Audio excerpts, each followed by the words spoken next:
Bonjour à toi! Oh, qu'on est content d'être revenu! Hey, je suis vraiment content, puis je me suis vraiment ennuyé de Boston, honnêtement, dernièrement. Fait que j'ai décidé aujourd'hui de m'habiller exactement comme mes fameuses photos où on était ensemble, main dans la ville. C'est le fun parce que les gens n'ont pas vu de photos de nous à Boston, Ben, puis ils ne voient pas en ce moment. Ils doivent s'intéresser à nous un minimum. Ils ont vu que j'étais avec les couleurs de Boston. Fermez les yeux, spin-moi ça.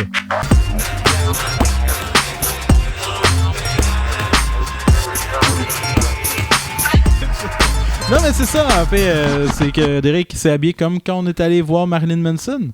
Puis, exactement. Puis que tu me dis, faut-tu remporter ça ce soir? Mais oui, c'est Mais honnêtement... Hey, je suis content, moi, aujourd'hui. Je suis vraiment content parce que...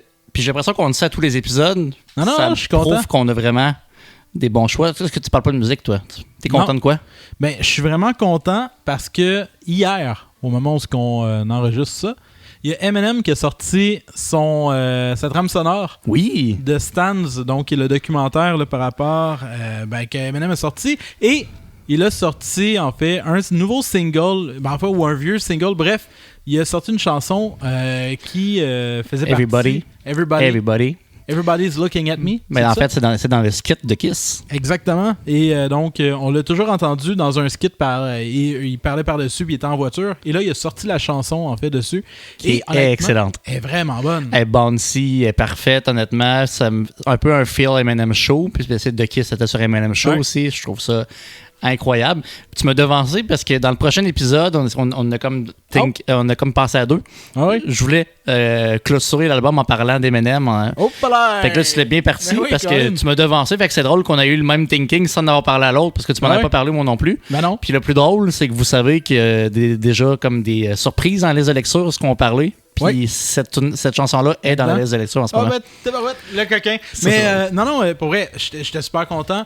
Et semble-t-il, j'arrête pas de voir ça, il était supposé avoir deux autres chansons dessus qu'il faisait avec Proof. Okay. Et ils n'ont pas pu les mettre sur l'album pour des questions de droit. Fait qu'on a. Plus là, de la manière que j'ai compris. Ça, c'est la collab avec D12 que tu parlais. Là. Probablement, là, mais c'est ça. Mais bref, allez écouter ça. Ça fait du bien. C'est le fun à écouter, en fait, du vieux. C'est du bonbon. C'est du Eminem de l'époque. Puis honnêtement, c'est une tune que j'ai écoutée sur repeat. Là, j'ai hâte de voir le documentaire. Le suivi, toi, sur Paramount? Pas encore. J'ai pas Paramount Plus. Fait que, moi non plus. Il va falloir que je demande. Si toi, à la maison, là, tu connais une façon légal, entre parenthèses, d'écouter le documentaire, fais-nous signe. On serait content de le savoir. Ah, c'est une petite soirée cinéma qu'on pourrait se faire, ça. Trouver un moyen d'écouter Stans ensemble. Ouais. Et l'autre point, puis on va sûrement en parler, pas dans le prochain podcast, ni dans celui-là, mais peut-être l'autre d'après. J'ai gagné une paire de billets pour le spectacle de Fred Fortin. On va aller le voir ensemble et sûrement que dans un futur épisode, on va pouvoir débriefer sur notre spectacle. Donc voilà, c'est pour ça que je suis content, Derek. Moi aussi, je suis content, puis je vais quand même parler, puis ça va mettre la table pour ton premier pic par la suite.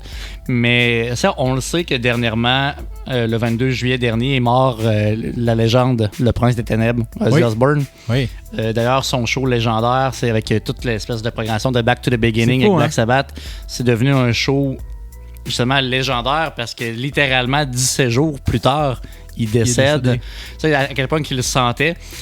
Où ce que je m'en vais, c'est pour souligner la mort de Ozzy, c'est en me parlant de Youngblood, qui a fait une performance incroyable à cette qui a repris sur cette scène-là, Changes, qui est une tune sur le volume 4 de Black Sabbath.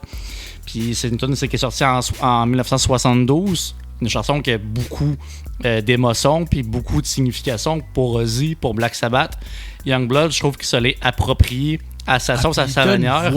Il a une voix incroyable. Je sais pas si tu as vu les vidéos qui ont circulé après où ce qui est backstage avec Ozzy puis qui donne une chaîne. Puis c'est comme un grand-papa avec son petit-fils.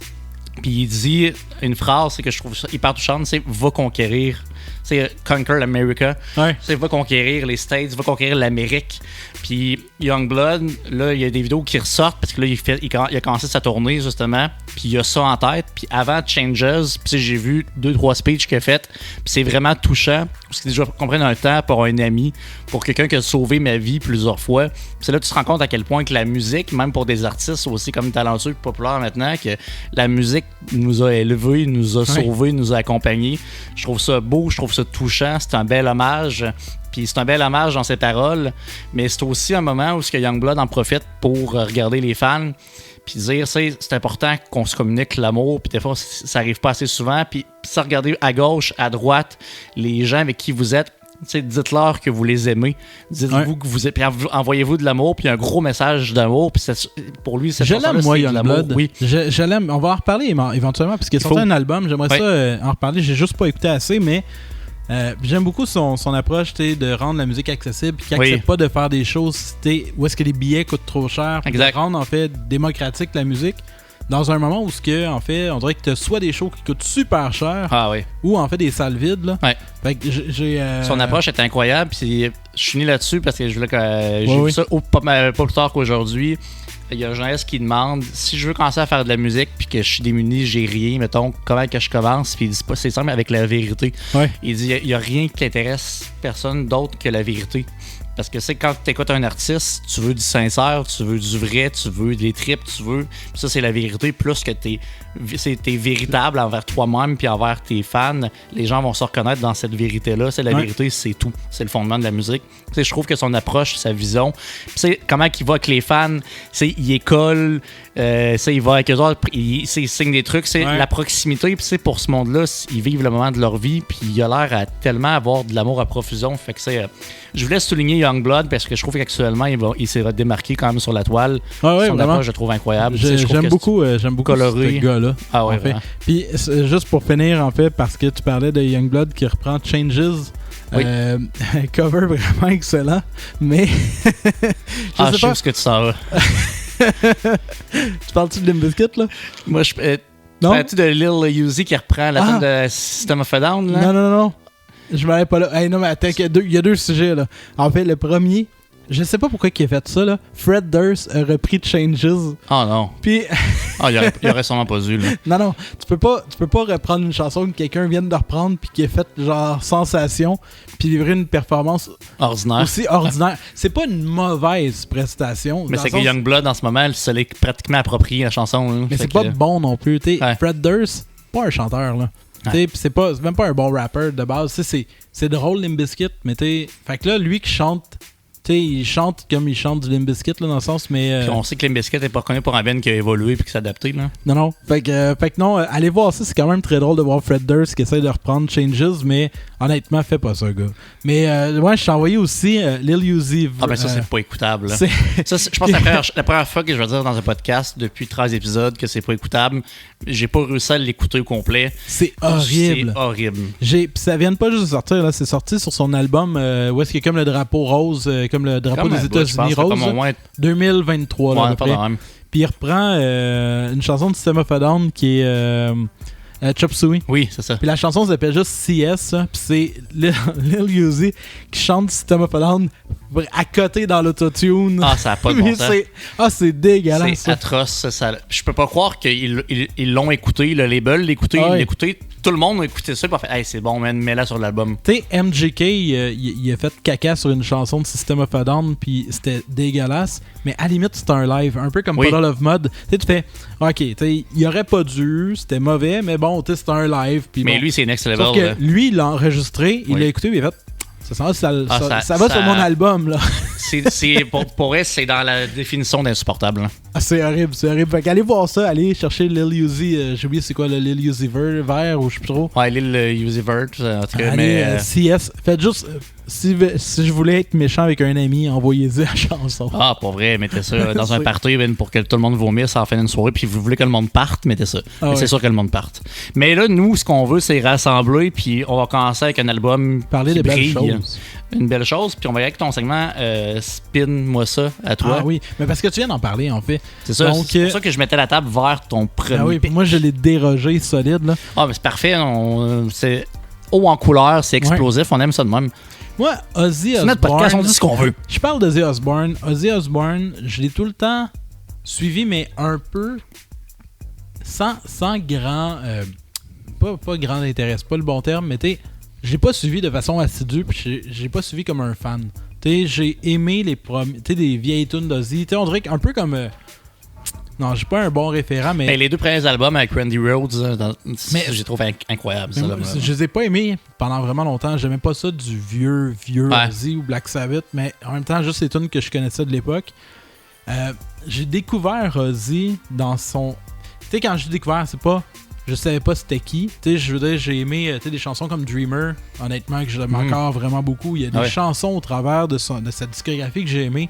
Mais j'ai jamais écouté un album de Ozzy avant, autour de 2007, quand il avait sorti son album Black Rain. Oui. Il y a Scream, Black Rain dans ce bout-là. Black Rain, tous ces albums-là que là, j'ai comme on dirait plus digué, entre parenthèses, Ozzy. Après ça, il y avait eu...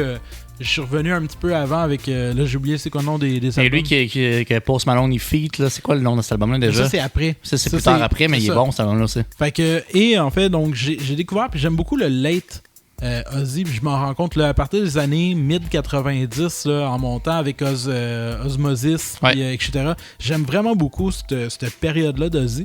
Et en fait, moi, j'avais goût de parler du dernier album qui est sorti en 2022-ish, 2022-2023, qui est Patient Number 9, donc Patient numéro 9, qui est un album que je l'ai beaucoup écouté quand il est sorti, parce que j'aimais vraiment beaucoup l'album. Je l'ai comme perdu de vue. Puis dernièrement, ils ont fait une édition, il est sorti au Noise en fait, et je l'ai recommandé, puis je me suis mis à réécouter beaucoup cet album-là pour me rendre compte que honnêtement, c'est probablement un des meilleurs, à mon avis, peut-être pas le meilleur, mais un des meilleurs albums closer d'une vie d'un artiste. Ah, puis en sachant que c'est devenu un album culte, le dernier de The Osbourne. Puis aussi, fun fact aussi que j'ai dégaine tantôt un peu, c'est ça aussi son album le plus long en solo en carrière, il dure 61 minutes. Fait que tu fais comme une heure, c'est pas si long que ça. Oui, mais les autres étaient plus courts. Celui-là est plus... Puis je te laisse en parler, mais quel bel album pour finir une carrière. C'est vraiment un bel album. On dirait qu'il y a comme un côté... comment je dirais ça? En fait, chaque chanson a un invité. Oui. Donc, on a Jeff Beck, il y a... pourquoi j'ai un blanc? Ben, t'as Robert Trujillo. Oui. T'as Tony Iommi de Black Sabbath, naturellement. T'as Taylor Hawkins. Oui. T'as Chad Smith. T'as Jeff Beck. Mais t'as Clapton aussi. Eric Clapton, c'est lui que je cherchais. Fait que puis en fait, c'est pas forcément des gens qui viennent chanter. Dans le cas de Jeff Beck et Eric Clapton, c'est au niveau de la musique, au niveau de la guitare, etc. En fait, c'est un album hyper bien composé. C'est un album qui touche... on va étirer un petit peu l'élastique, mais qui va un peu dans le rock progressif dans le sens que il y a beaucoup de chansons dessus, surtout les tunes avec Jeff Beck, c'est des chansons de 7-8 minutes avec des longs solos, avec des beaux changements en fait, puis des belles variations au niveau du mood. Ozzy en fait, même si tu sens qu'il y a probablement ils ont travaillé sa voix quand même un peu là, c'est pas un genre de mélodine là, juste être sûr qu'il chante sa note là.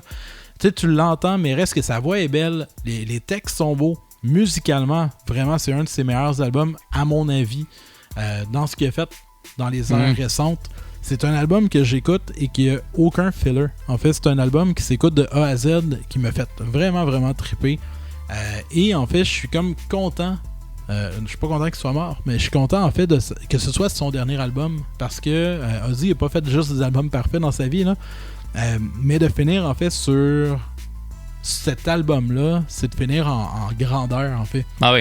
Pour une longue discographie de 40 ans, 50 ans de musique, c'était vraiment, vraiment un bel... Puis tu le sens que c'est un trip de s'entourer de musiciens, de talent, de faire un album mémorable. D'amis, de... Je pars...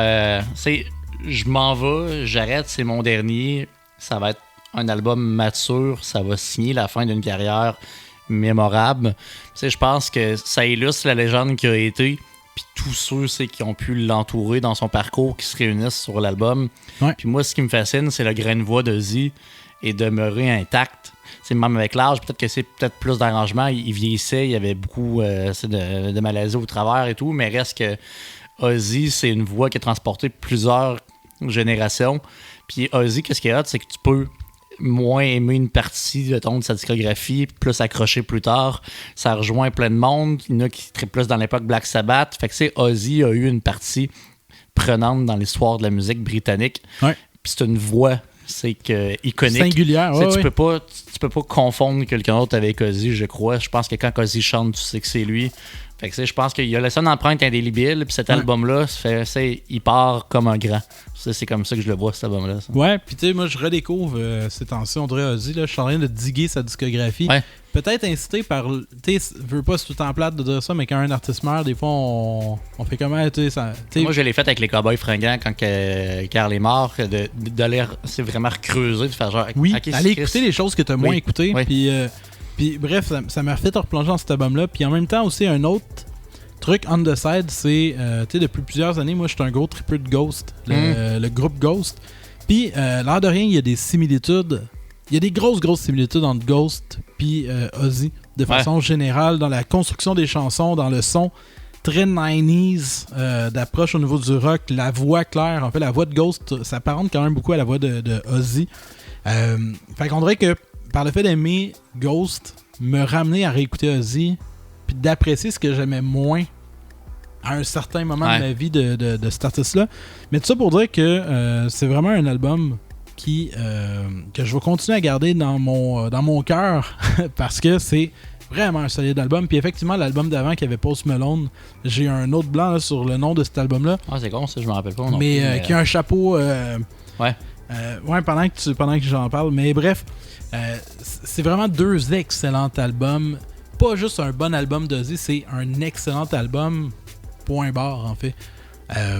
Est-ce que tu l'as trouvé, le nom de l'album? Sûrement que ceux à la maison, ils vont... Ordinary Man, c'est Ordinary Man, c'est exactement, vraiment excellent. C'est fou, pareil, quand on y pense, parce que entre Black Rain et Scream, que tu parlais tantôt, il y a 10 ans qui se sont écoulés entre Scream et Ordinary Man. Puis après ça, il y a eu des rééditions anniversaires, là. Mais ça s'est terminé avec Ordinary Man, qui est vraiment hot, justement, que tu sens une maturité dans Ozzy, puis Patient Number 9, qui est comme le closure. Puis je sais pas si j'entends d'un autre œil, ou pas un autre œil, ça se dit pas ça, d'une autre oreille, mais il y a quelque chose de très apaisant dans cet album-là. Tu sais, que je trouve qu'il a l'air d'un... Je sais pas, tu sais, il y a quelque chose de réconfortant dans cet album-là que j'écoute, puis je suis comme, ça file bien, puis tu sais, t'as l'impression de quelqu'un qui est en paix, qui est content. Tu sais, je sais pas, il y a comme... c'est clairement ça, hein. Il dégage pas le côté « je suis le prince des ténèbres ».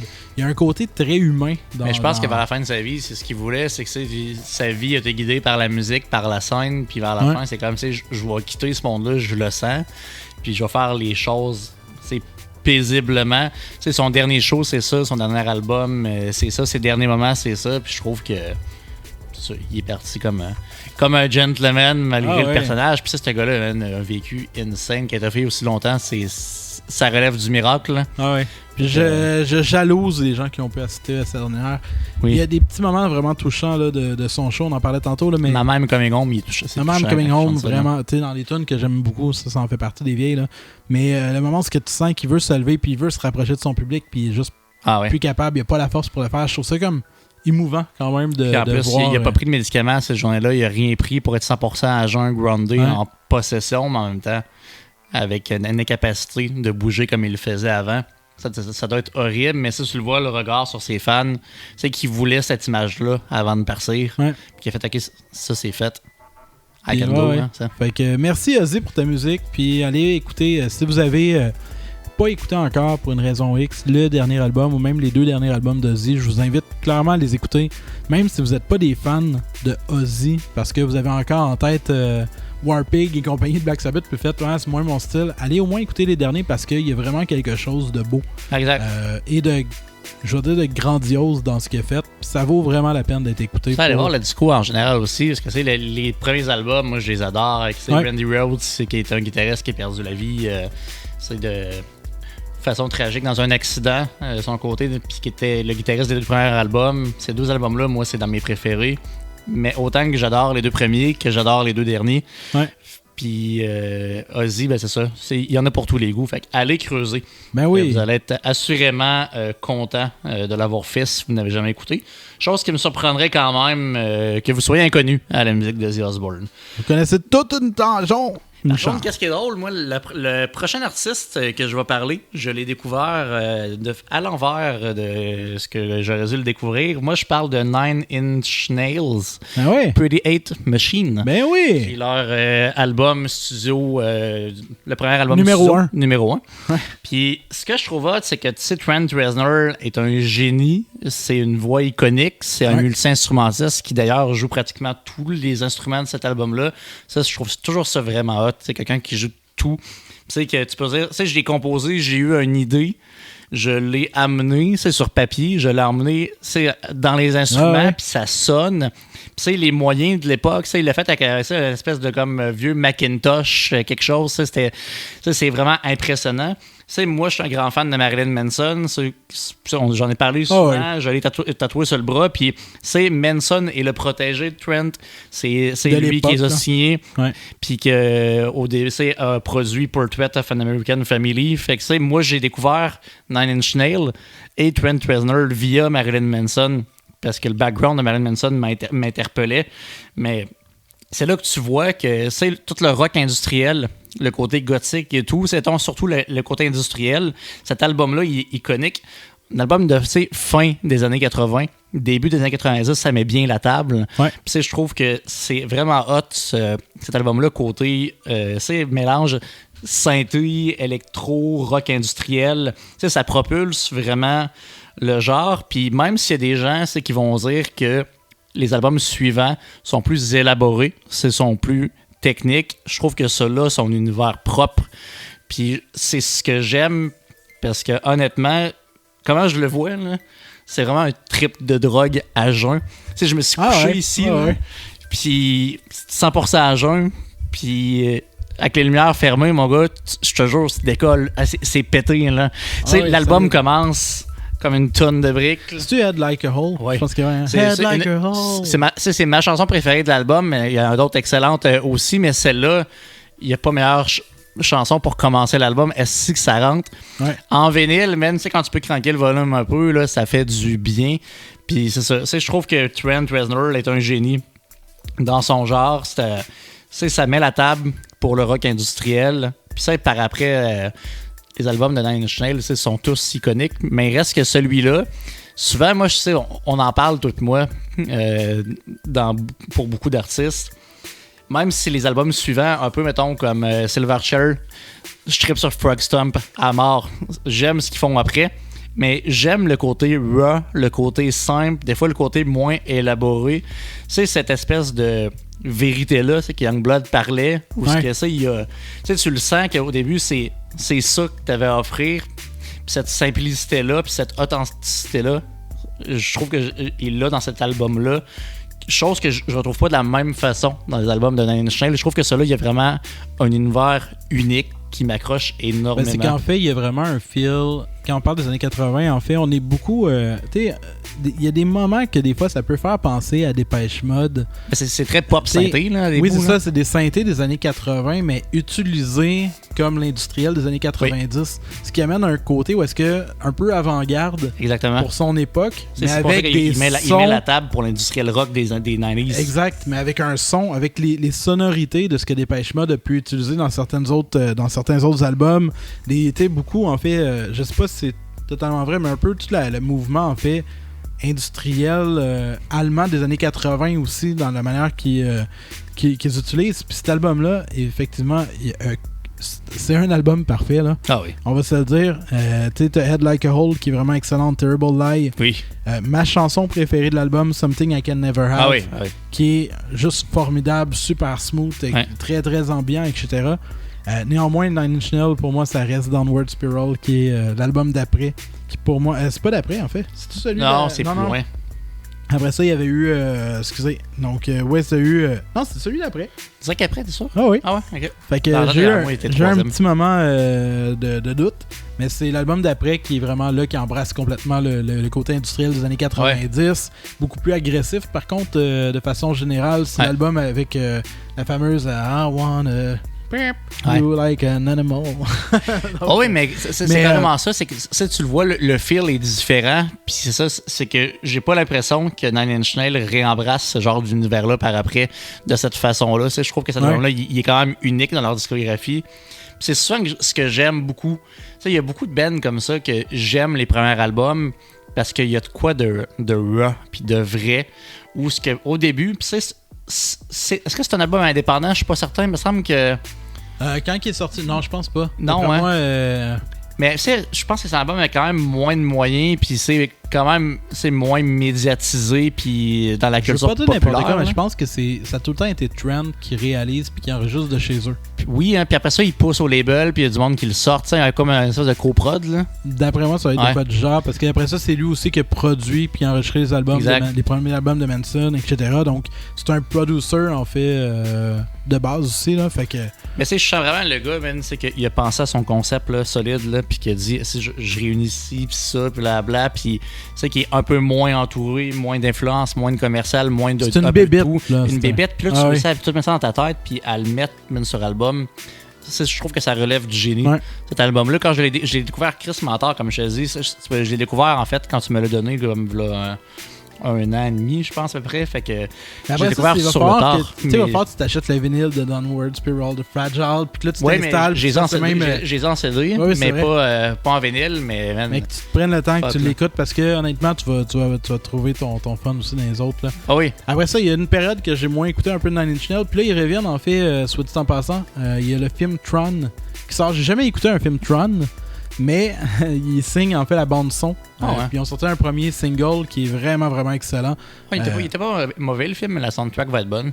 Ouais, c'est ça. Et en plus, Tron a quand même un feel synthé pop, man, genre fin 80s. Fait que s'il retourne, mettons, dans le soundtrack pour ça, je vais être heureux. Là. Et tu l'écouteras. Honnêtement, ça vaut la peine. Vraiment, vraiment excellente. Fait que non, mais... C'est là que je comprends, man, à quel point il y a un impact sur Manson. Tu sais, t'écoutes Portrait of an American Family, puis tu vois l'influence de Trent Reznor quand même dans le son, man, puis tout. Puis je trouve ça vraiment hot que ces deux humains-là se soient rencontrés et pu collaborer. Puis c'est qu'il ait pu pousser un Marilyn Manson qui a explosé par la suite, peu importe la façon qu'il l'a fait. Puis honnêtement, c'est ça. Fait que c'est Manson. J'embarquerai pas là-dessus. J'en ai déjà parlé. Je vais en reparler, mais reste que une influence. Là. Ça a été quelqu'un d'influent de façon générale, Trent Reznor, pour son époque. Ça l'a inspiré tout plein d'artistes. Oui. Ça l'a amené des mouvements, en fait, de mélanger des genres qui étaient... Il mélangeait un peu le rock, l'industriel, utiliser l'électronique en fait au travers de tout ça. La manière d'approcher la musique, ça a eu très avant-gardiste, Yos, puis il a l'air de rien quand tu le regardes, le gars, il a l'air comme assez simple, puis honnêtement, c'est dans ce temps-là que je vois à quel point ça doit bouillir dans sa tête, mon gars, l'imagination. Là. Ah oui, tu sais, comme Korn a amené le new metal, en parenthèse, sur la scène, lui il a amené en fait ce côté-là. Après ça, tu as eu plein de bands, Filter, de Crystal Method, etc. Tu as eu un mouvement. C'est tout un rock industriel. Je pense que c'est comme le... Je mets la table, puis let's go, puis après tout le monde fait comme OK, wow. Mais ça, c'est grâce à ce gars-là qu'on a eu des belles choses par la suite. Oui. Cet album-là, je pouvais pas en parler un jour dans un podcast. Mais content de te l'avoir fait découvrir. Ah, pour vrai, ça. C'est bon, vraiment Nine puis il est vraiment, vraiment bon. Pretty Hate Machine. Allez écouter ça, les amis. Absolument. Ouais. Là, on change complètement de registre parce que t'as un coup de cœur. Puis on parle pas de Mes Aïeux, mais presque. Presque. En fait, Stéphane Archambault, qui est le chanteur du groupe Mes Aïeux, qui, en fait, est resté, mais en tout cas, de mon point de vue, musicalement, sous silence. Pas de mon point de vue, mais de ce que j'en sais. Donc, Mes Aïeux qui se sont séparés il y a quand même plusieurs années. Après ça, on n'a pas vraiment eu de signe de vie de Stéphane depuis ce temps-là. Mes Aïeux, c'est pas tant le groupe que j'ai écouté beaucoup, dans le sens que c'est de la musique inspirée du trad québécois. Quand même. Les premiers albums, en fait, embrassent beaucoup les codes du trad. Ouais. J'ai beaucoup aimé leur album La Ligne Orange, qui était un petit peu plus différent. Quand même, tout le temps, ils ont tout le temps eu comment je dirais ça? Un bon talent de composition. Ils ont tout le temps eu une belle écriture. Il y a des chansons qui ont été emblématiques. On peut pas passer à côté de Dégénération, qui est quand même une chanson que tout le monde connaît. Elle a joué partout, tout le monde connaît ça. Là. Et j'étais curieux quand Stéphane Archambault s'est prononcé sur son album solo parce que j'avais aucune idée à quoi m'attendre. Puis je suis pas allé avec des immenses attentes. Honnêtement, je m'attendais juste à... Ça va être un peu comme Mes Aïeux. mais sans le reste du band. Tu sais, je m'attendais à ce qu'ils reviennent. On n'est plus dans le trad, là.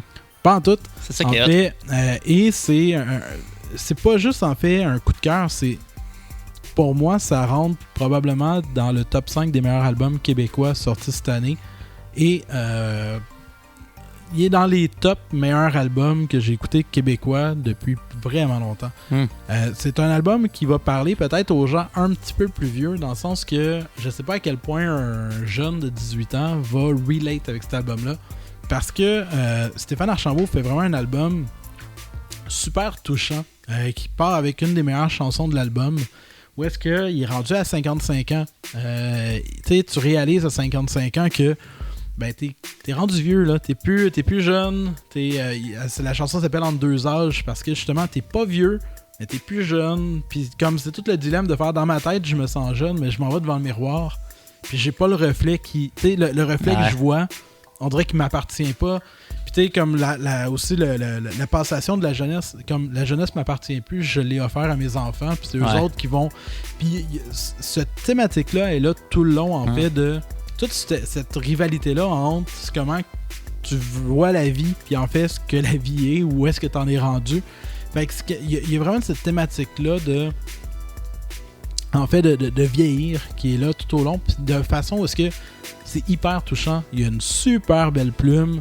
La réalisation, elle est vraiment, vraiment, vraiment belle. Il y a quand même d'autres thèmes qui sont abordés au travers de l'album. T'sais, on parle de souveraineté, mais encore là, je trouve qu'il en parle d'une façon que j'avais moins entendue.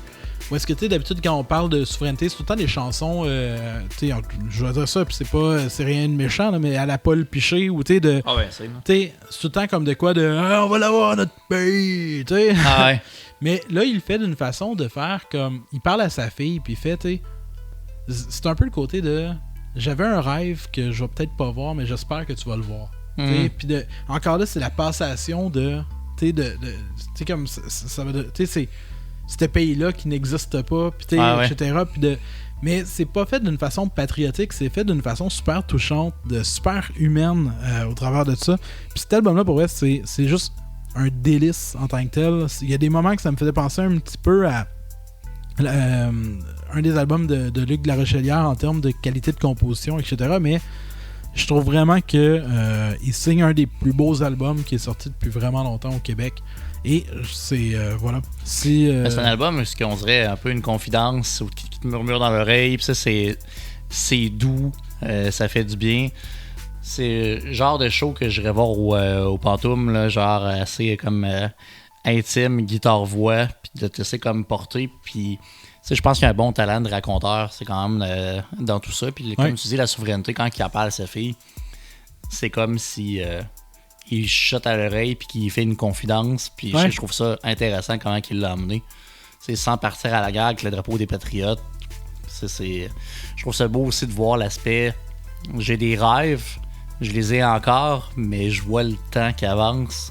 Puis là, je commence à comprendre que je les verrai peut-être pas. Puis il y a beaucoup de choses derrière moi. Il m'en reste encore des belles choses à vivre, mais c'est les belles années de jeunesse frivole. Mais sont derrière moi. Puis ça, c'est quelque chose dans vieillir en est quand tu te rends compte que oui, t'as encore ton cœur d'enfant, mais quand même ton corps puis les années te rattrapent. Puis c'est que t'en as vécu quand même plus qu'il t'en reste, mettons, souvent. Fait que je pense que c'est un album avec beaucoup de sincérité. Mais on en parlait tantôt de vérité, de Youngblood, tout ça. Je trouve que cet album-là, c'est exactement ça. J'ai l'impression qu'on a accès au cerveau de ce gars-là, de comment il se sent en ce moment. Tu l'écoutes, puis j'ai vraiment l'impression de OK, je comprends où est-ce que t'en es dans ta vie. Je comprends avec quoi tu deals dans ta tête. Puis comme c'est fait de façon poétique, sans se prendre au sérieux, dans le sens que ça... Tu sais, c'est pas le poète qui arrive avec son écharpe. C'est bien écrit. Tu sais, c'est au niveau du lexique, il utilise les mots justes pour te faire comprendre. Il m'a surpris honnêtement parce que quand je suis allé voir puis que j'ai cliqué que c'était le chanteur de mes aïeux, j'étais comme je suis pas le public cible. Je dis pas que c'est mauvais, ça a laissé en empreinte mes aïeux. Je pense pas que je suis le public cible. En général, je suis moins fan de trad en général et tout. Puis je me disais oui, je comprends, mais j'adhère moins. Puis là on est complètement ailleurs, puis ça fait du bien. Puis j'ai hâte de voir par la bande l'album de Jeff Posey qui s'en vient.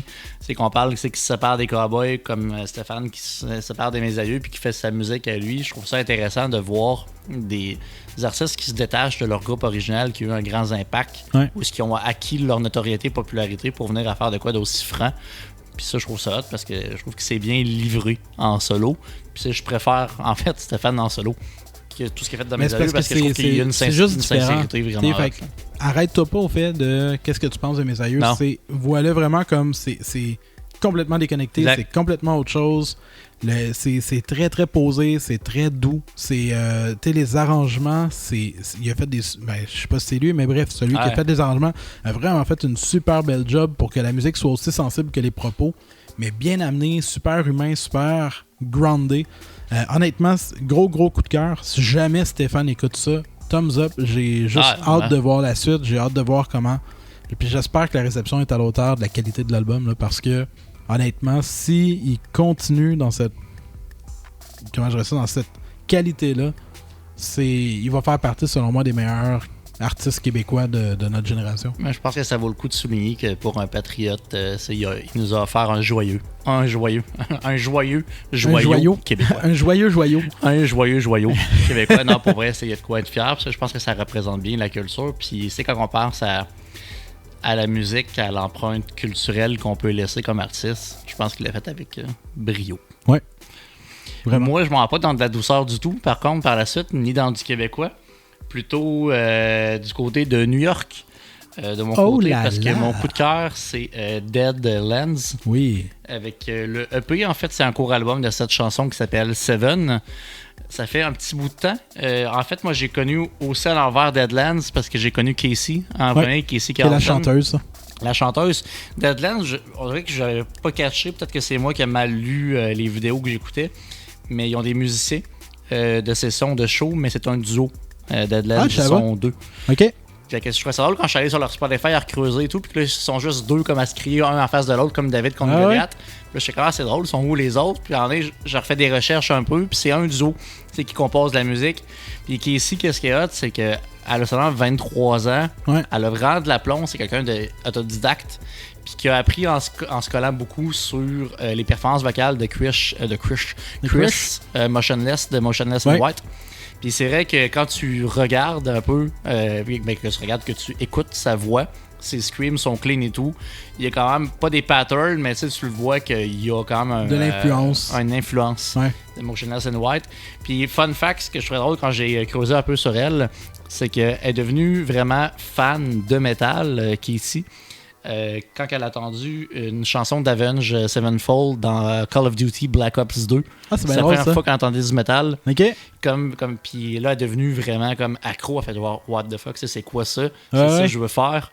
Puis c'est hot parce qu'il y a eu ça, mais il y a eu le fait qu'elle écoutait aussi un père fantastique, incroyable. On lui donne le numéro 1 du Marilyn Manson avec son père. Ah bon. Fait que voilà, il a compris comment élever ses enfants lui aussi. Fait que Marilyn Manson, honnêtement, a aussi eu une empreinte sur son parcours musical. Puis par après, elle s'est mise à faire énormément de vidéos. Puis Casey, elle est vraiment présente sur TikTok et compagnie. Là. Puis ça fait autant des vidéos de trend où il y a genre des changements qu'elle arrive comme démaquillée, puis là, un gros changement, puis elle arrive, puis elle s'est comme full chixée. Puis c'est une belle fille. Là. C'est une belle fille, charismatique, elle fun, elle a l'air tout petite. Puis elle a du torque, elle a un beau scream, elle s'améliore solide, ça fait un bout que je la suis. Son scream est de mieux en mieux, elle est impressionnante, puis son clean, il est mélodique, il a une belle douceur, elle a un grain de voix qui est vraiment intéressant. Son frère aussi fait de la musique de son côté. Lui, son band s'appelle Uncure, je pense. Fait que c'est une famille qui les deux scream, fait que les deux se donnent des tricks, puis s'aident là-dedans. Des fois, ils font des vidéos TikTok ensemble. J'avais vu les vidéos, mais j'avais jamais comme arrêté à qu'est-ce qu'il faisait lui. C'est comme un grand blond, là, comme les cheveux rasés un peu. Il a quand même un look Corey Taylor un peu, mais c'est son frère. OK. Puis je trouve ça vraiment intéressant, mais c'est une fille qui a 650 000 abonnés sur TikTok, qui roule énormément, puis elle est fun, elle est intéressante, elle est attachante, puis elle fait des covers, puis des covers, puis des covers, puis Elle sort de sa zone de confort. Elle a fait le bout de rap de Tech9 dans la tune avec Falling in Reverse, le bout de Clean, le bout de Scream d'Alex Terrible. Fait que là, elle dit, il y a 3 personnes qui font les voix, moi je vais toutes les faire. Puis, est-ce que c'est toujours parfait? Non, puis c'est ça qui est hot, c'est qu'elle a du challenge, elle est bien équipée, elle a réussi à bien mixer. Puis fait que elle s'est vraiment créé de son côté un univers intéressant qui nous amène à vouloir s'intéresser à Deadlands.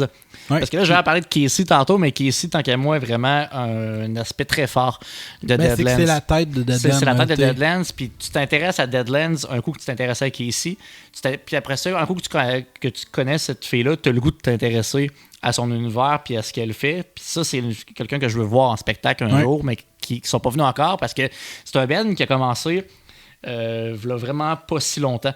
Fait que ça, v'là quelques... Ça fait quoi, 2-3 ans? C'est ça, fait 2-3 ans. Fait que mais c'est 2-3 ans. Oui, c'est 2-3 ans, mais avant de commencer à sortir... Single, c'est ça, oui. Des USA pour aller, mettons, au Canada, on n'est pas encore rendu là. Je suis persuadé parce que si t'aimes le metalcore, honnêtement, tu vas être servi parce que Seven a de l'aplomb. Ouais. Ça a des riffs intéressants. Il y a des refrains clean, très catchy, qui font du bien, qui chantonnent bien. Il y a des bons breakdowns. Puis honnêtement, je trouve ça vraiment intéressant comme projet. En fait, elle a comme tout. Oui. C'est ça qui est étonnant avec ce genre de monde-là, parce que tu fais, ça se peut. À un moment donné, genre, montre-moi des mauvaises facettes. Son clean, elle a une super belle voix clean. Ouais. Elle a un super beau scream, excuse-moi. Elle paraît bien. Ouais. Ses vidéos sont bien tournées. Elle est funny. On dirait comme à un moment donné, c'est comme. Elle a tout ce qu'il faut pour être. Il n'y a aucune possibilité dans ma tête que.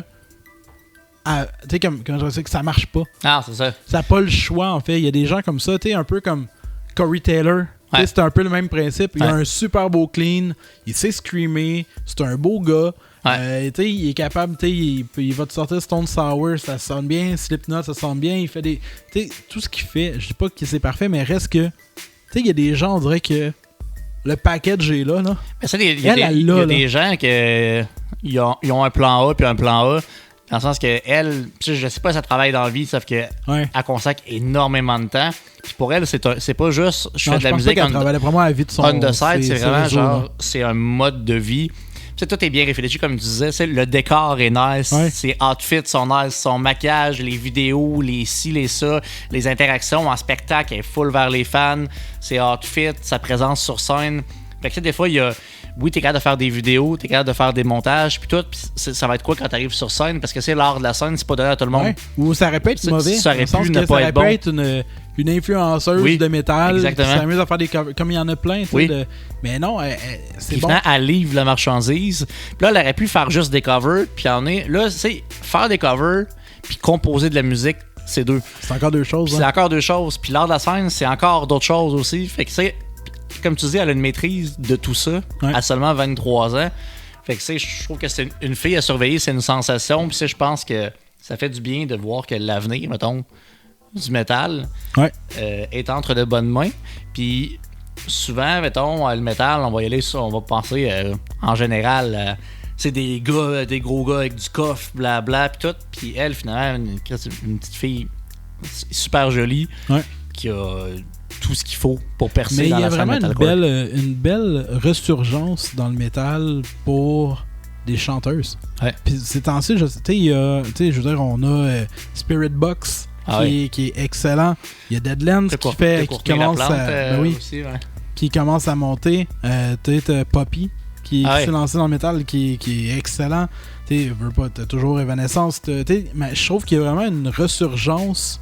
C'est pas des filles qui jouent les badass, c'est des filles qui font filles, etc. Mais qui scream, puis qui chantent, puis qui sont à fond. Puis ça, pour vrai, c'est hot. Puis Deadlands, pour vrai, va se démarquer parce qu'elle est juste elle est très hot à suivre, en fait. Je suis fucking content qu'une fille, pour moi, c'est pas juste Taylor Swift puis les Swifties, même que c'est aussi genre plus que ça. C'est une fille, ça fait pas juste du clean comme Adele, ça fait pas juste de la petite musique comme Céline Dion puis des chanteuses à voix, c'est des mais c'est que ça crée d'autres modèles même pour ta fille, tu sais, qui va faire comme si elle a le goût de tripper.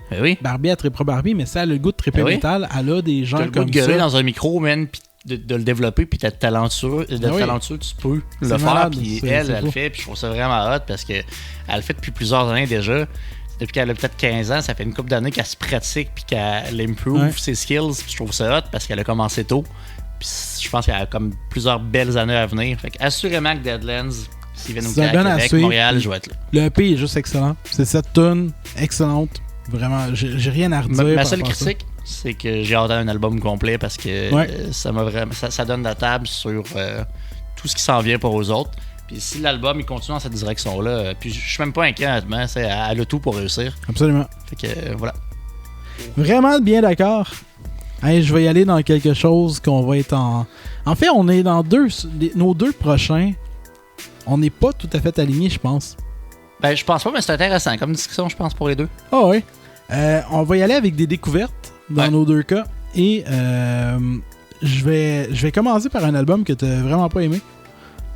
Ouais, ben, je te laisse en parler, mais je comprends, mais je comprends pas. Ça va être ça ma phrase pour d'entrée de jeu.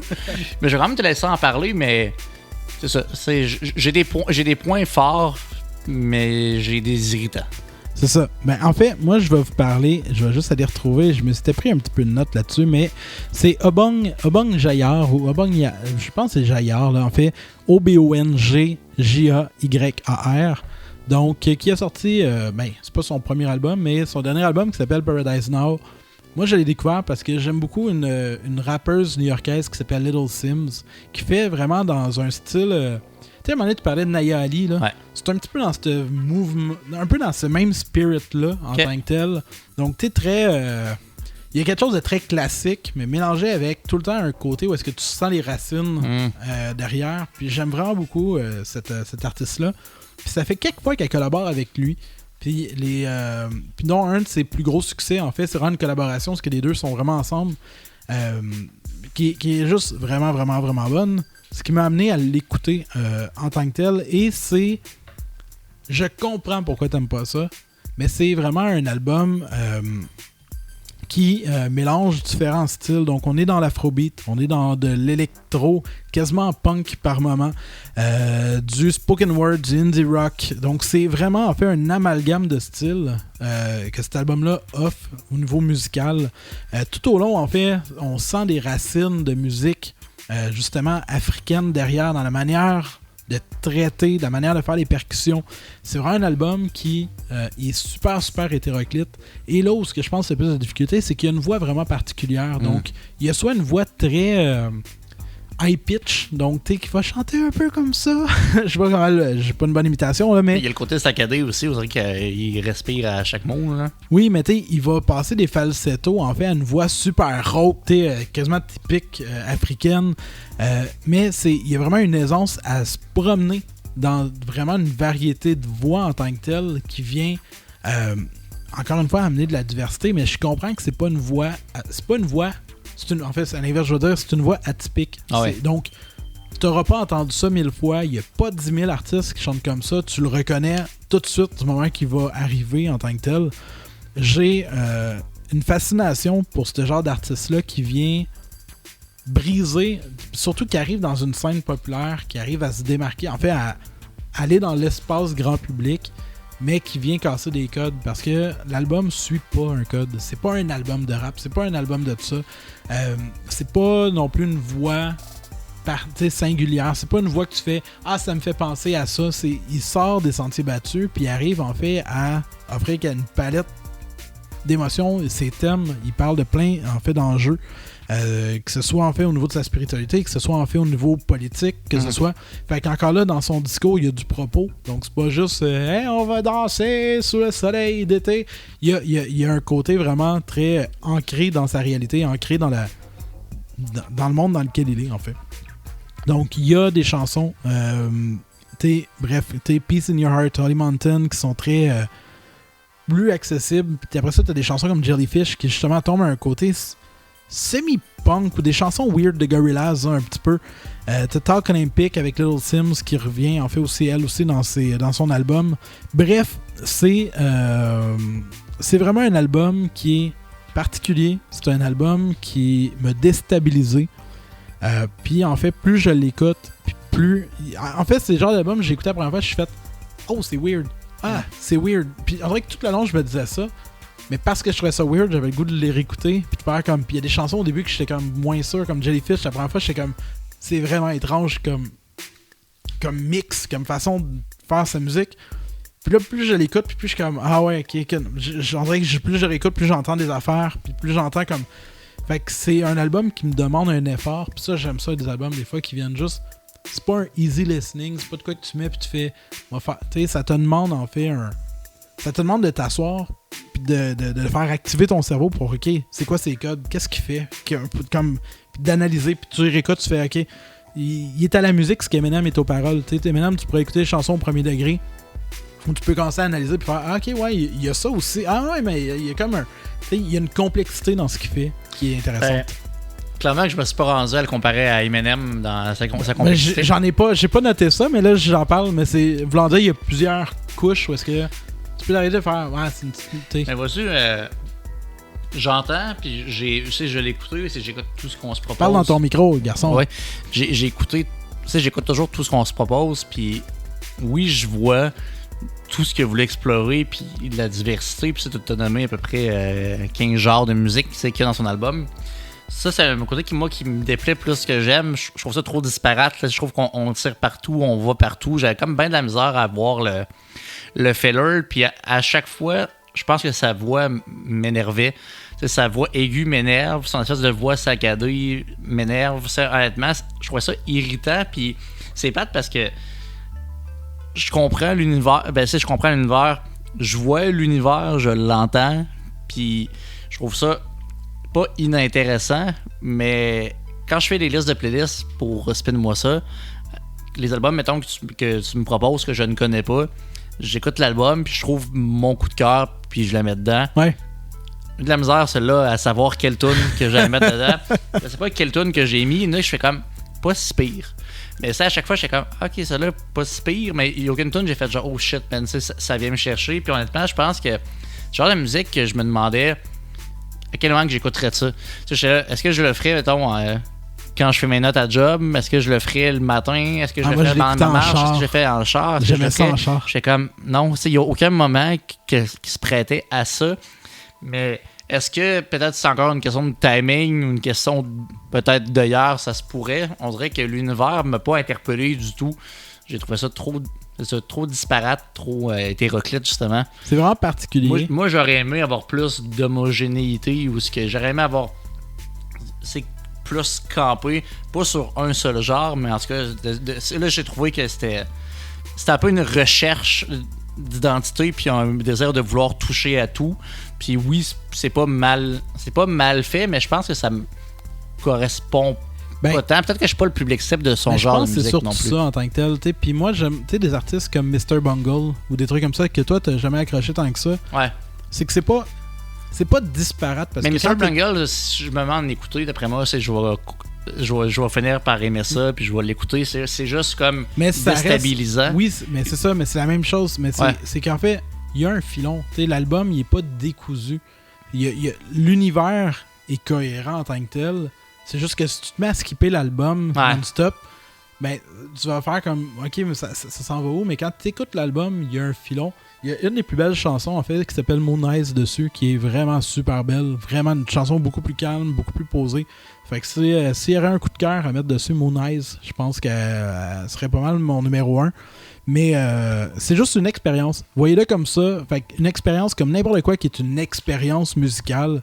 Tu vas aimer ça ou tu vas pas aimer ça. T'sais, des fois, on parle de Pink Floyd. Ah oui. C'est facile d'embarquer dans Dark Side of the Moon. Si tu te lances dans Middle, ça se peut que tu décroches parce que là, c'est une expérience musicale. Exact. Tu vas aimer ou t'aimeras pas. Puis je pense que c'est un peu le même genre de bébite. Ça fait partie des albums que j'ai peut-être pas donné la chance qu'ils méritaient non plus. Je pense que je l'ai survolé. Mon survol, j'essaie de survoler plus creux.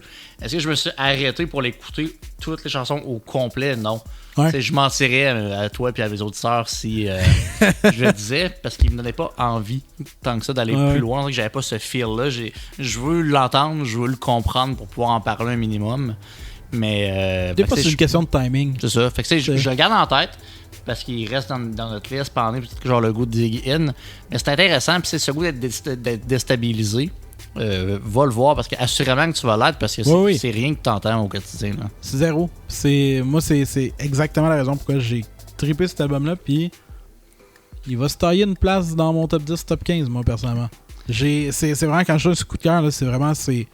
J'ai pas écouté ses autres albums encore. Fait que je sais pas trop. Il a sorti une chanson pour le film là, F1 qui est bonne. Allez voir aussi On the Side Little Sims. Ils font beaucoup de collaborations, mais vraiment artistes intéressantes aussi. Mais voilà, si t'aimes l'hétéroclite, si t'aimes être déstabilisé, si t'aimes avoir une expérience, si t'aimes être confronté musicalement par quelque chose, va le voir parce que c'est confrontant et c'est plaisant. Par contre, si t'aimes la répétition de quoi d'homogène, le prochain sujet, qui est la fin de notre épisode, c'est la réaction à chaud que j'ai proposée, qui est Hyper Yacht de Joey Valence et Bra. C'est ça? Oui, c'est Hyper Yacht. C'est ça? Oui, c'est ça l'album. Hein? Non. Toi, tu parles de l'autre d'avant, c'est Noens. Ok, mais toi, t'as pas parlé de Tom. Ah, on parlait pas de Tom? Ah, ben moi, je viens de parler de la réaction à chaud tout de suite. Ben oui, j'ai oublié de parler de Tom dans les découvertes. Ben, c'est pour ça, c'est pour ça que là, j'étais comme, mais voyons, qu'est-ce qu'il fait? Rewind. OK. Donc, désolé, parce qu'on a quand même parlé de l'autre truc qui m'intéressait beaucoup, que j'ai oublié, que moi, je voulais parler de ma découverte à moi, qui s'appelle Tom Foley. En fait, il s'appelle pas, il était encore bien vivant, un jeune garçon. C'est ça, il s'appelait. Du lac Saint-Jean, Tom Foley. Ouais. Puis pourquoi je l'ai découvert? Parce que ma blonde, moi, mon amoureuse, est au Saguenay. Ouais. Puis il y a des amis qui viennent du lac, et dont un couple d'amis que lui travaille à la distillerie du Fjord, kilomètre 12, qui font un excellent gin.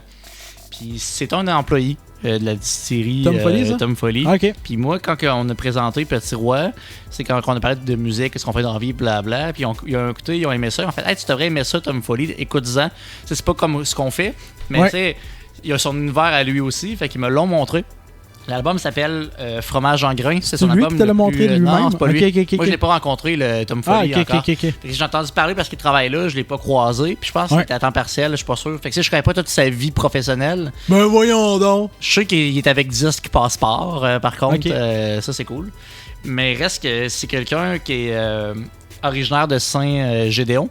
OK. Puis là, où est-ce que je m'en vais avec ça? Là, ça va être ma recommandation culinaire, parce que son album s'appelle Fromage en grain. Ouais. Puis à Saint-Gédéon, si vous allez faire le tour du lac, puis vous commencez ou vous finissez, arrêtez à la fromagerie Médard.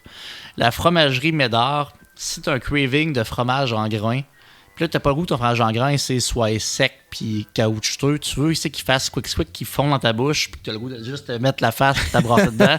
C'est capoté. Fromage Médard, honnêtement, là, je le donne. Là, je vais faire mon Oli Primo du podcast.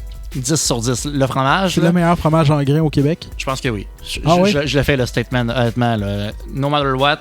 Est-ce qu'ils font-tu des poutines, des trucs comme ça sur place? Ou? Non, il n'y a pas de poutine, mais en un, on s'est dit, si on a craving de poutine, on est prêt à faire 1 heure de route, aller chercher le fromage, s'arrêter, pogner des bonnes patates quelque part, une sauce, puis se la faire avec le fromage Médard, parce qu'honnêtement, il faut, man, avoir Médard, une poutine fromage je t'adore.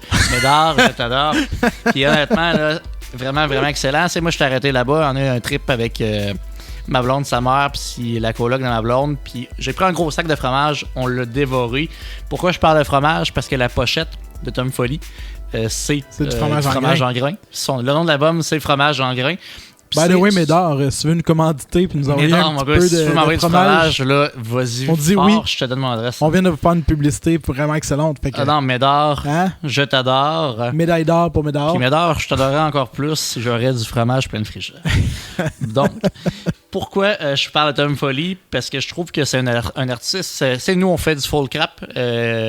Petit Roi. Puis quand j'aurais parlé de folk, puis qu'on aimait ce côté-là, ils m'ont parlé de Tom, parce que c'est Tom a un folk. il y a un côté très folk, oui. Puis ça, donc, si t'es familier à Redneck Bluegrass Project, t'as quand même des similarités, je pense, dans l'énergie. Il y a des codes. Le côté groovy, le côté le fun.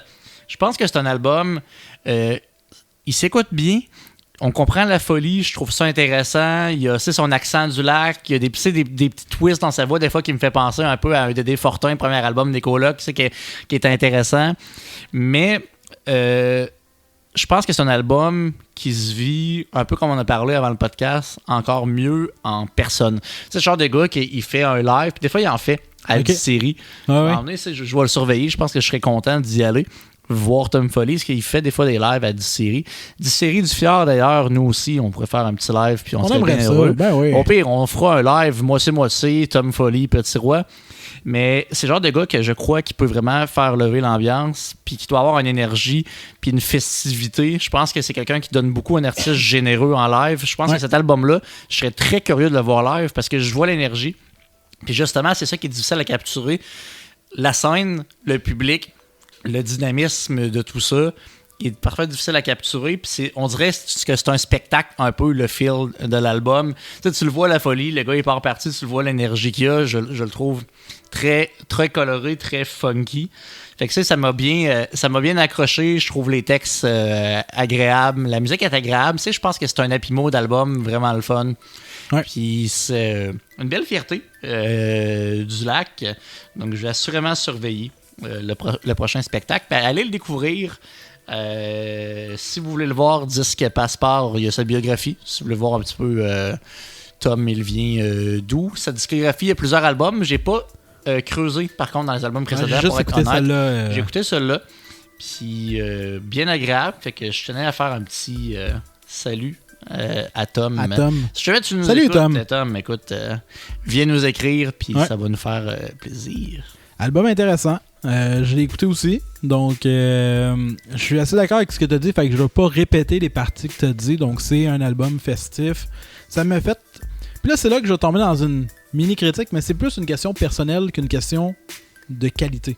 Donc, en sens que il y a un côté très région dans ce qu'il fait. Tu sais, où est-ce que j'ai l'impression que... Oui, c'est ça. Tu sais, tu le sais que t'es au lac, là. Tu sais que t'es au lac. C'est une musique festive. Ça me rappelait un petit peu tu sais, un petit peu la vibe d'un Pépé, sa guitare. Oui. Tu sais, de ce côté-là en tant que tel.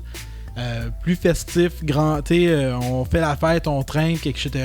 Il y a un côté un petit peu plus adolescent par moment où est-ce que on parle de prendre des bières. Non. Ça me fait penser des fois un peu même des projets que Pépé avait à l'époque avec Flying Vomit et compagnie. Ah oui, c'est vrai. Il y a des fois, quand je parle de région, c'est que des fois des bands comme Philosonic, que personne n'a entendu parler, mais qui ont roulé une chanson qui s'appelait La Couleur à l'époque. Pour ceux que ça dit de quoi, là, mais c'était un band de Lévis. Puis il y a des bands comme ça, on dirait qu'ils sont là pour faire lever les parties dans des régions plus lointaines. Je sais pas à quel point ça roulerait à Montréal en ce moment. Un côté, mon petit reproche, ça c'est juste moi qui aime beaucoup, qui est un gros mélodiste, j'aime ça les trucs qui me restent en tête, c'est que il me manque un petit peu des hooks. Donc, des refrains qui me restent en tête. Il y a une chanson qui s'appelle S'il vous plaît, je pense, qui était qui est la seule que je me souviens, en parenthèse, qui était... Ou est-ce que peut-être parce qu'il y a une répétition, fait que la répétition est tout le temps quelque chose qui s'apprend bien. Mais on dirait que j'aimerais ça des refrains juste un petit peu plus rassembleurs, dans le sens que t'écoutes. Puis peut-être que quand tu vas le voir en show plein de fois, à un moment donné, t'es connais là, les refrains, mais moi qui ai fait une écoute 1-2 fois, j'en ai aucun que j'ai fait comme ce refrain-là, il m'est resté pogné dans la tête. Ouais. Puis ça, c'est le côté que j'aimerais peut-être entendre plus, des affaires où est-ce que je finis une tune, puis je suis comme... Tu sais, j'arrête l'album, je m'en vais faire quelque chose, puis je me mets à la chantonner parce qu'elle m'est restée figée. J'aime ça, moi, ce feeling-là. Ce que j'ai peut-être pas retrouvé complètement dans cet album-là en soi. Mais il y a l'énergie est là. Je trouve que le côté bon enfant est intéressant, il est le fun. Le côté de l'accent. Tu parlais des colocs. Tu sais, les colocs avaient une certaine maturité de composition qui est peut-être... qui est, je sens qu'il n'est pas à la même place, forcément, mais c'est peut-être pas ça l'intérêt non plus. Mais ça m'a vraiment donné un feel de, tu vas voir un show, t'as eu du fun, il a levé le party, tout le monde a bu, on est tous un peu chaudasse, etc. Puis là, il est là à sa table, puis tu fais, j'ai fait mon album, puis là, tu vas l'acheter, puis tu fais comme tu le réécoutes en nostalgie du show.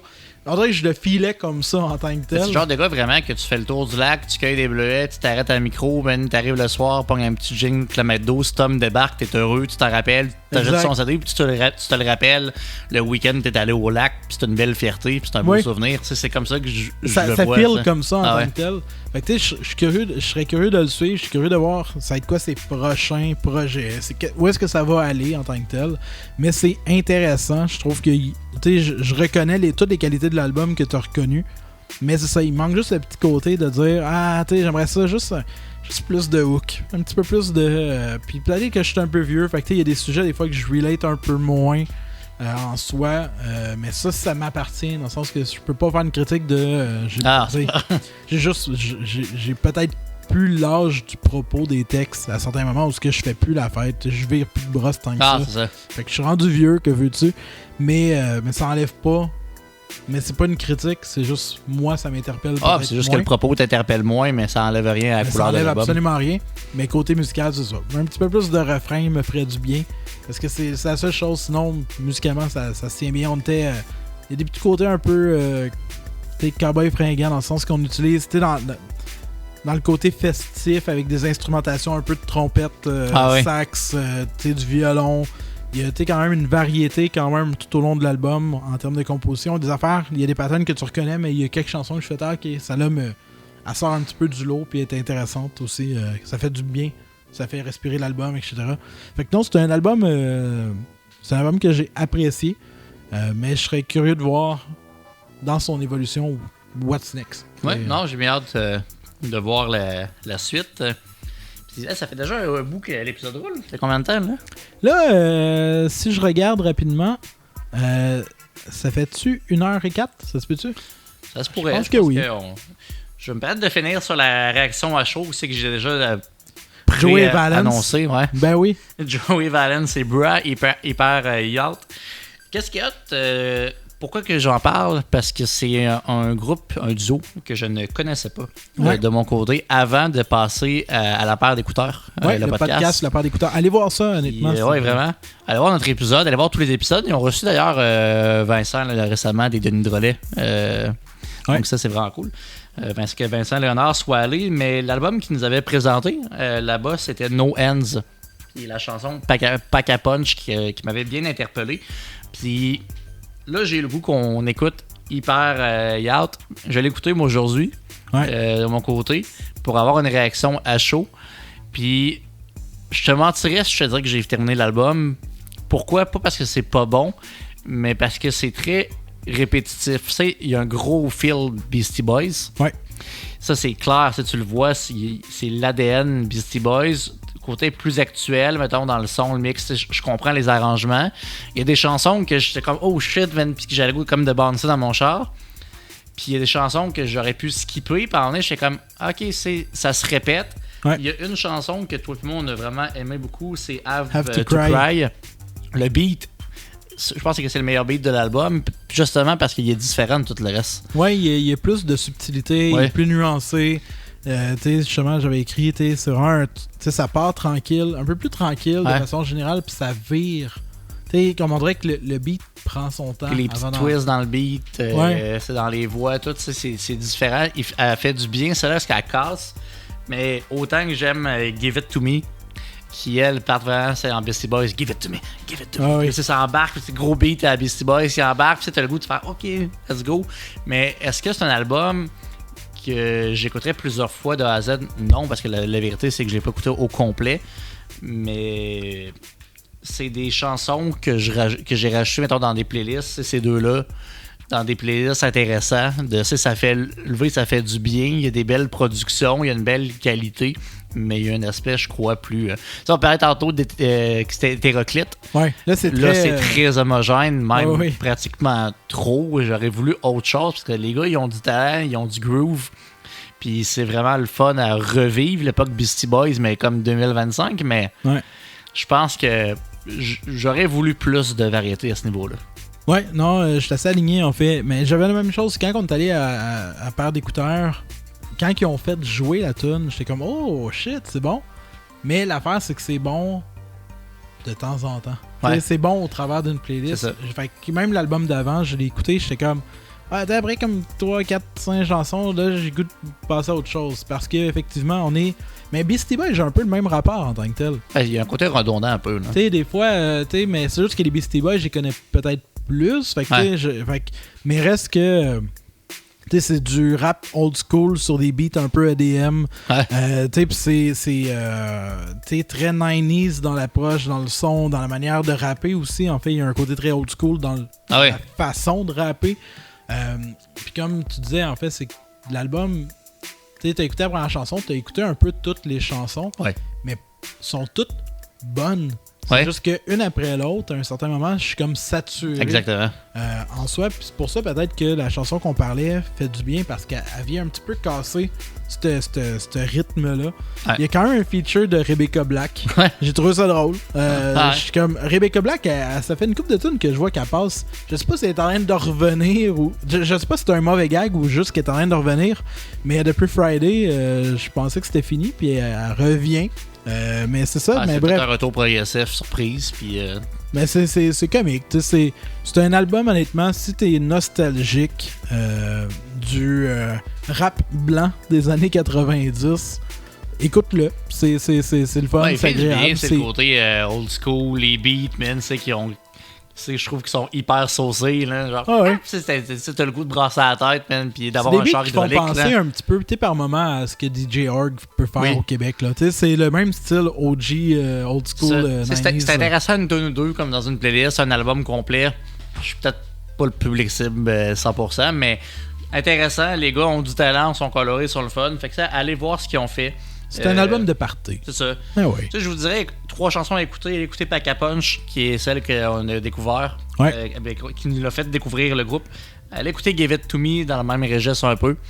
Mais allez surtout écouter Have To Cry, qui est ma préférée qui est vraiment tout ce qu'ils ont fait à date, parce que justement, elle a un feel différent de tout ce qu'ils ont fait. Fait que pour moi, tu gagnes à... See You Then, c'est drôle. Ouais, c'est drôle. C'est ça. Il y en a celle avec Rebecca Black, c'est funny. C'est drôle. C'est ça. Mais des fois, je me dis, le qualificatif drôle quand on parle de musique, c'est pas forcément bon. Est-ce que c'est dans une playlist? C'est pas drôle, mauvais, c'est juste, c'est sympathique. C'est cocasse. Oh, ouais, ça s'écoute bien, mais ça passera pas à l'histoire, là. Mais c'est drôle. Fait que sur cette heureuse sélection, encore hétéroclite, comme d'habitude, c'est ça que j'aime dans nos podcasts, parce qu'on part dans tous les sens, parce que la musique, c'est ça. Tu peux pas renier qu'il y a au moins un choix là-dedans qui t'a interpellé. Parce que, je veux dire, si t'aimes le métal, on en a parlé. Si t'aimes l'afrobeat, on en a parlé. Si t'aimes le rap old school, on en a parlé. Bref, tu le vois dans nos propos qu'on n'est pas toujours alignés, on n'est pas toujours à le même goût. Des fois, on a des choses que l'autre connaît pas, mais c'est ça la beauté de la musique. Eh oui, c'est subjectif. Fait que mon ami, choisis-toi un truc là-dedans, puis spin-moi ça. Salut, beauté.